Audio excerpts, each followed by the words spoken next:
여러분 안녕하세요. 네 번째 혁명입니다. 1월 18일 늦은 밤 방송을 시작하겠습니다.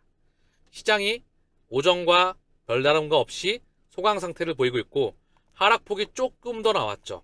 여러분들의 계좌 잔고가 조금 더 빠졌을 겁니다. 그러나 신경 쓰지 마십시오. 그 계좌 잔고를 흔들거리게 만들어서 이 내 머리와 연결된 두뇌와 연결을 시켜서 내 멘탈이 흔들거리게 만들죠. 그리고 스트레스 단백질이 분비가 돼. 그리고 결국은 이걸 끈을 놓게 돼버리죠. 왜냐하면 여기서 탈출하고 싶으니까. 그럼 뭐죠? 이 줄을 놓으시고 얘 어디 안 도망간다고 말씀을 드렸죠? 그냥 본업에 집중하시면 돼요. 그리고 도착할 때까지 가면 돼. 그럼 간단한 겁니다. 근데 그게 그렇게나 힘드네. 그렇기 때문에 요 손에 징검다리에 재가 있는 겁니다. 흔들거리지 말라고 필터링을 하면서 여러분들에게 뉴스와 매크로와 함께 분석과 함께 여러 정보를 전달해 드리고 있죠. 자, 오늘도 자 볼게요. 연준 올해 금리 인하 없을 수도. 뱅크 오브 아메리카. 참 호들갑이죠. 금리 인하 한다 그랬다가 금리 중단한다 그랬다가 인하 없을 수도 있다 그랬다가 이게 좋은 겁니다. 제 입장에서는. 혼란스럽게 만들거든. 그럼 뭐죠?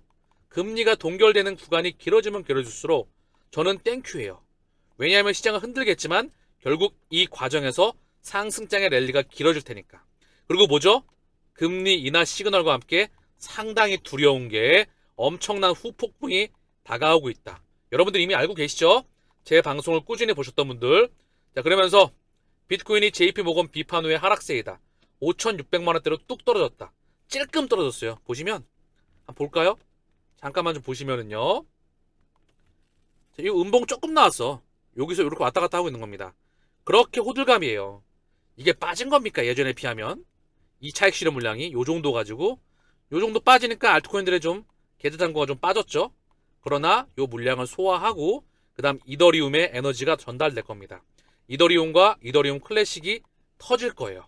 그리고 알트코인들이 터질 겁니다. 비트코인도 요 물량을 소화하고 여길 깰 수도 있겠지만 일시적으로 다시 물량을 소화하고 갈 겁니다. 요 시나리오는 그들이 정하겠지. 여기 또 깨면 또 많이 흔들거릴 거 아니야. 제 생각에는 요길 깨버리잖아요. 얼마나 또 많이 흔들거리겠어. 또 던질 거 아닙니까? 그럼 쪽 빨아먹겠죠. 요걸 깨고 올릴지 아니면 그냥 올릴지 그들이 판단하겠지만 우리는 깨면 여유자금으로 매집하면 되고 없으면 그냥 가면 돼. 결국은 가니까. 요게 시나리오 1 2024년도에 제가 보고 있는 시황관입니다. 이미 여러분들은 너무나 잘 알고 계시지요. 그지요? 비트코인 채굴주 단기 하락세. 자, 비트코인 채굴주가 완전히 폭락이 나왔더라고요. 매수 기회로 저도 보고 있습니다. 코인베이스뿐만 아니라 채굴주가 폭락이 나와 있어. 관심이 있으신 분들은 매집하셔도 됩니다. 비트코인 단기 조정 바닥은 38,000달러에서 42,000달러. 그 기준이에요. 좀 전에 보셨죠? 그 박스권 기준이다. 거기 근방에서 물량을 소화하고 갈 확률이 높다고 보고 있습니다. 왜냐하면 얘네들은 끌어올릴 거니까. 지들이 아직까지 끌어올릴 기간이 많이 남았다고 보고 있기 때문에 이렇게 시장에 헷갈리는 시그널을 던지는 겁니다. 금리를 내린다 그랬다가 동결한다 그랬다가 올린다 그랬다가 개인 투자자는 방향을 잡지 못하지. 그러면 참전이 불가능한 거야. 그리고 그들이 매집을 하지. 그리고 끌어올리지. 그리고 그들이 개인에게 물량을 넘겨줄 때는 언제다? 한 방향으로 쏠 때. 이 추세가 가팔라질 때 또 개인들은 돈을 끌어올 겁니다. 없는 돈 있는 돈. 그리고 또 고점에서 물리겠죠. 여러분들 다 요거 잘 알고 계시죠? 이제 제 방송을 통해서 이 투자의 원리를 배우고 계십니다. 그들의 심리 상태와 마찬가지로. 비트코인, 이더리움은 비트코인 상승률을 능가할 것. 5월 ETF 승인 예상한다. 자, 5월 달에 나올지 그 뒤를 밀릴지 모르겠죠.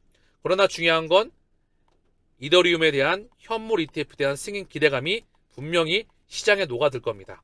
위험 시그널과 포모의 시그널, 전반적으로 탐욕의 시그널이 주식과 코인 시장에 올 수 있다. 저는 그리 보고 있습니다. 자, 그러면서 자, 볼게요.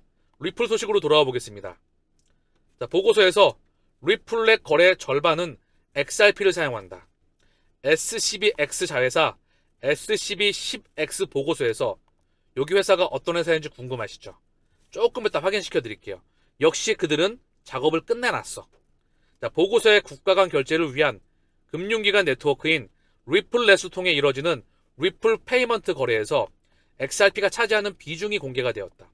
리플렛 거래의 약 절반이 XRP를 브릿지 자산으로 사용하는 것으로 조사되었다. 자, 구 ODL망 그리고 리플 페이먼트로 통합되었죠.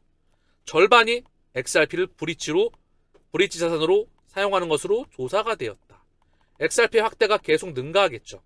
자, 엑스커런트 그리고 ODL 이거 모르시는 분들은 그냥 좀 이렇게 보시면 됩니다. 엑스커런트는 네트워크로 보시면 되고요.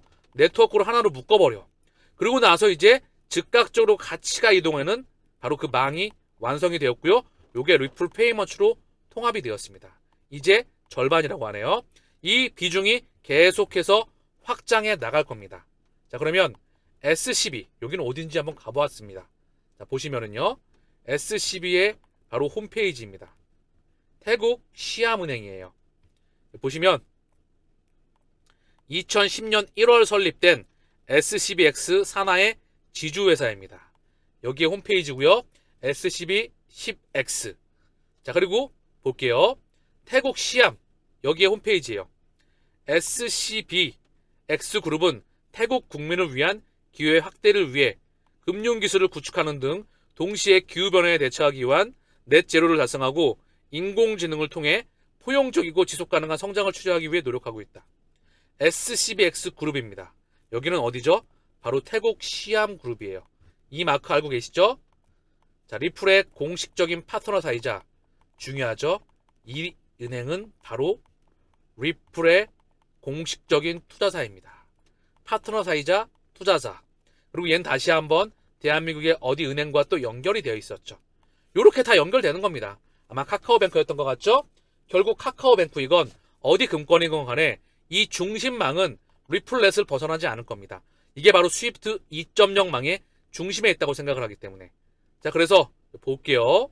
자, 보시면 리플의 공식적인 투자사입니다. 자, 보면 2015년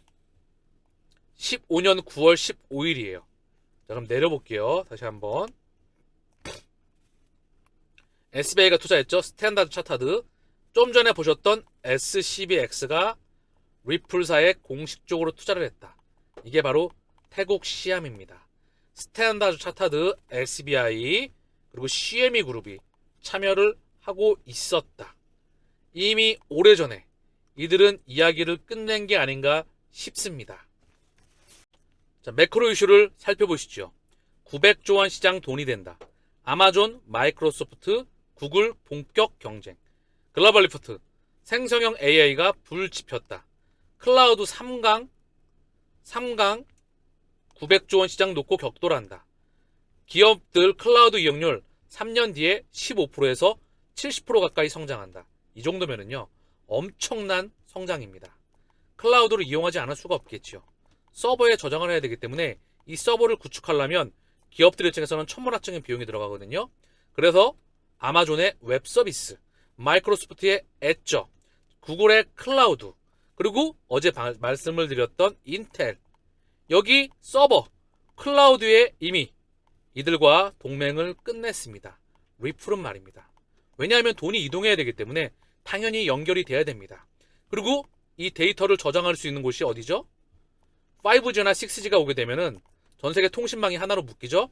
그리고 IoT로 인해서 모든 사물이 인터넷에 연결이 됩니다. 여기서 데이터가 폭증하겠죠. 이 폭증하는 데이터를 저장할 수 있는 곳이 바로 클라우드입니다.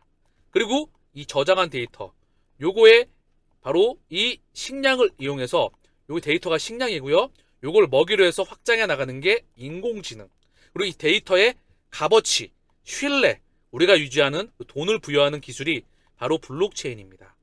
여기에 우리는 투자를 해야 된다는 거예요. 그림이 그려지시죠? 이렇게 설명할 수 있는 곳은 없다. 왜냐하면 제가 사색과 독서와 저만의 그 연결을 통해서 여러분들께 말씀을 드리는 거예요. 온라인 네이버, 오프라인으로도 확장한다. AI 로봇이 연결. 자, 그러면서 한국 기업 미래 생존 노트. 온라인과 연결된 100여 대 로봇이 실내 3D 지도 보고 커피와 택배를 배달한다. 인간 눈과 팔 가진 로봇 연구도 가속화. 사회 인프라 역할할 것. 자, 이 로봇이 인공지능의 두뇌를 갖게 됩니다.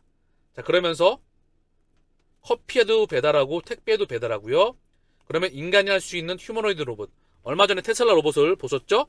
바로 넘버 2 버전이었던 2세대 버전이었습니다. 테슬라 봇. 그 버전의 3도 나올 겁니다. 그럼 앞으로 그 문명은 어떻게 될까요? 우리는 미래 세계를 어떻게 대비해야 될까요? 우리는 스펙에 몰두해야 될까요? 아니면 어떻게 이 미래를 대비해야 될까요? 개인이 과연 다시 한번 여러분께 쉽게 말씀드려 볼게요. 5G를 개인이 할 수 있습니까? IoT를 개인이 준비할 수 있습니까? 또는 빅데이터를 개인이 준비할 수 있습니까? 물론 B2C 또는 개인과 개인 간 거래 P2P에서 기회가 나올 수 있을 겁니다. 소프트웨어나 코딩에 굉장히 뛰어난 역량을 가지신 분들은. 그리고 클라우드, 인공지능, 메타버스, VR 가상경제, AR, 증강현실, 자 그리고 MR, 혼합현실, VR 가상현실, 그리고 블록체인, 메타버스와 우주, 3D 프린터. 여기서 과연 개인들이 어떤 역량을 가지고 이 다가오는 네 번째 혁명을 준비할 수 있을까요? 우리가 가장 알차게 준비하고 가장 확실하게 준비하는 건 뭐다? 코인에 투자하는 겁니다. 이게 4차 산업의 돈이니까. 이게 하나의 심장이니까. 올해 다보스 포럼에서 인공지능과 기후와 전쟁과 이런 부분에 포커스를 맞췄지만 다음번 다보스나 그 다음 다보스 시차를 두고 코인과 블록체인에 모든 주목이 올 겁니다. 이거였어? 이게 그 역할을 하는 거였어? 하면서 말입니다. 여러분들은 이 방송을 보고 계시기 때문에 바로 4차 산업혁명에 대해서 준비하고 있는 겁니다. 여기 준비가 되지 않은 개인들은 도태가 되고 말 것입니다. 다가오는 인플레이션에 대해서, 초인플레이션에 대해서 우리는 이 문명을 준비하고 있는 겁니다. 아시겠죠? 자, 저는 오늘 늦은마 방송은 여기서 마치겠습니다. 감사합니다.